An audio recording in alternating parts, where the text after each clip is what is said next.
Hello friends, welcome back to my channel Aisha Khayyum vlogs.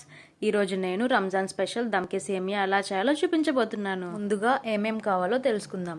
ఘీ అరకిలో, సేమియా 3 packets 2.5 kg ఉంటాయండి.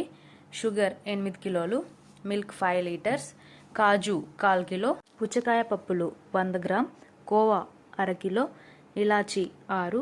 కాజు పుచ్చకాయ పప్పులు దోరగా వేయించి పెట్టుకోవాలండి. ఇప్పుడు తయారు చేసే విధానం తెలుసుకుందాం. ఫస్ట్ స్టవ్ ఆన్ చేసి వెజల్ పెట్టుకొని నెయ్యి వేసుకోవాలండి.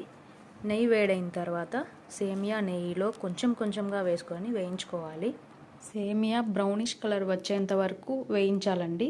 తర్వాత వేరే కడాయి తీసుకొని వేయించిన సేమియా వేసి కాగబెట్టిన పాలు వేసి బాగా కలపాలి. కొంచెం సేపు తర్వాత సేమియా ఉడికాయా లేదో అనేది చూడాలి. ఉడికిన తర్వాత షుగర్ వేసి బాగా కలపాలి. మధ్య మధ్యలో కలుపుతూ ఉండాలి పాకం వచ్చే వరకు. తర్వాత కాజు పుచ్చకాయ గింజలు వేసి బాగా కలపాలి. నెక్స్ట్ కోవా వేసుకొని బాగా కలపాలి. దంచిన యాలకులను దమ్ అయ్యేటప్పుడు వేసుకోవాలండి. తర్వాత ఒక కాటన్ క్లాత్ తీసుకొని మూత మీద పెట్టి దమ్కి వదలాలి. ఒక 20 మినిట్స్ తర్వాత మూత తీసి చూడాలి. అంతే, సూపర్ టేస్టీగా ఉండే దమ్కే సేమియా రెడీ. సో ఫ్రెండ్స్, ఈ స్టైల్లో దమ్కే సేమియాని మీరు కూడా ఒకసారి ట్రై చేసి ఎలా ఉందో కమెంట్ చేయండి. For more videos like, share and subscribe to my channel. Thank you for watching.